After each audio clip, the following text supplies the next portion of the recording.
Welcome to 123 Eat for You and Me. Today we're going to talk about protein. Where do I get my protein on a whole food plant-based diet? To begin with, how much protein do I need? In these days, as a result of mass marketing in the fitness and various food industries, we've been misled to believe that our protein requirements are much higher than they really are. In reality, adults need about 1/3 gram of protein per pound of body weight. In other words, a 150-pound person needs about 55 grams of protein per day. Over exceeding this amount in animal protein puts a strain on your liver and kidneys and can also put you at risk for cancer. All plant foods contain protein. If you're eating a whole food plant-based diet with the right balance of vegetables, fruit, whole grains, beans, and other legumes, also nuts and seeds, you automatically get what you need in protein. The best tool we know of to ascertain that you're eating what you need is the free app, The Daily Dozen, created by Dr. Michael Greger. It gives a checklist of everything you should be eating every day, plus some other lifestyle guidelines. What's the difference between plant and animal protein? In layman's terms, animal protein over-promotes growth in human cells, which can lead to production of tumors.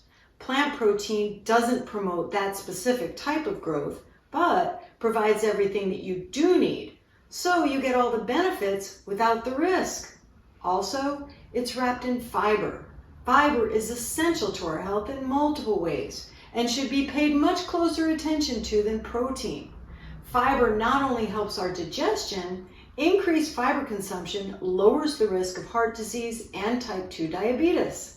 It's also important for heart function and satiety, and dietary fiber only comes from plant sources. Yes, eating plants really fills you up and keeps your engine running smoothly. You should be ingesting a minimum of 25 grams of fiber daily, and no amount is too much. Beans are an amazing plant source of both protein and fiber. If you don't already eat beans regularly, adding a cup of them to your daily regimen will do wonders for your health. And they're so filling, you may give up something else that's not so good for you. Something else plants contain very little of is fat. Fat builds up in your circulatory system and clogs muscle cells, leading to heart disease, diabetes type 2, and forms of cancer. All animal protein comes with fat, and mostly saturated fat, the worst kind. Vegetables, fruit, legumes, and whole grains contain almost no fat at all. Fatty whole plant foods such as nuts, seeds, and avocados are plant foods that should be eaten in moderation. They have fabulous health benefits, but must be eaten sparingly. Refer to the Daily Dozen app for portion sizes and adhere to them well. Now you know the truth about protein and the safe places to get it. It may be a lot to digest, haha. If you're trying to wrap your head around the switch from a meat-centric diet to plants, think of beans, legumes, nuts, and seeds as your meat, like the peanut butter on your sandwich as opposed to turkey, the beans in your burrito as opposed to chicken or beef, the lentils rather than ground meat in meatballs on your pasta, the tofu in your scramble rather than eggs. Lastly, before we give you our healthy meal idea for the day, if athletic performance is something you're afraid you'll lose switching to plants, watch The Game Changers on Netflix. It's a groundbreaking documentary proving that athletes reach new highs in performance after the transition to the plant-based lifestyle. Now for today's quick, easy, healthy meal. Hi, here's the 123 easy meal of the day. Today it's black bean burgers. The ingredients are at the bottom of your screen, and the recipe is from the Plant Pure Nation cookbook by Kim Campbell. You can actually, if you want, double the recipe and make extras that you can freeze. You can either freeze the burgers before or after you cook them. It's your choice. I've gotten all my ingredients together, and the flax meal is added to hot water. I have not done that yet. So what I'm going to do is, with all of these ready here, I'm going to add 3 tablespoons of hot water to the flax meal, which is going to form a binder for the burgers. Kind of holds everything together. There's 1, 2, and 3. While that is sort of setting, doesn't have to be too much, just stir it up a little bit. I'm going to start mashing the black beans. These have been rinsed and drained. You don't have to mash them too far, just enough that they're going to adhere to the other ingredients. I'm using a potato masher here. You could use a fork, but it would take a lot longer. So we're just going to get them all just basically smushed a little bit. These burgers are so delicious. Seasonings that Kim uses are perfect.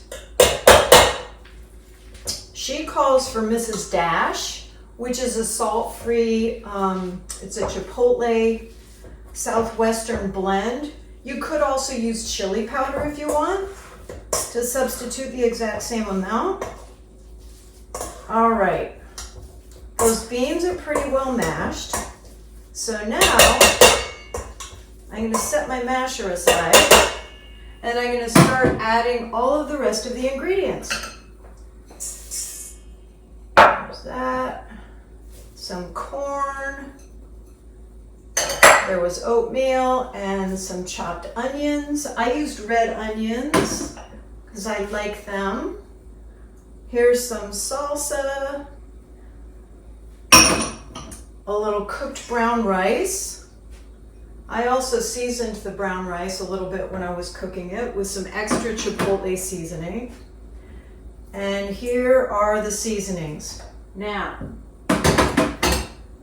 I'm going to start mixing everything together with my hands. I'm also going to add in the flax meal now that has had a few minutes to set. It can actually be used as an egg substitute in baking, and you can kind of understand when you see the consistency that it gets. A little bit slimy. So I'm mixing all these ingredients together, and they are blending very quickly. This just takes a minute.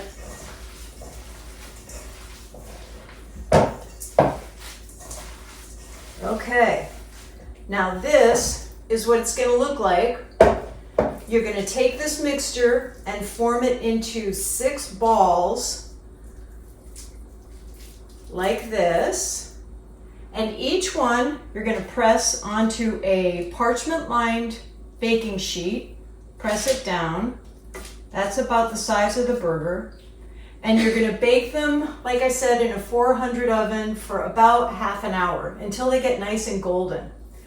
So just a second, I'm going to rinse my hands off so that I can pick up the one that's finished. And when they come out of the oven, they look nice and golden like this. Now I'm going to put this one on a half a whole wheat pita pocket with some lettuce, tomato, and onion, and maybe some ketchup and mustard. And it makes a fabulous, high protein, quick, very filling meal. Enjoy!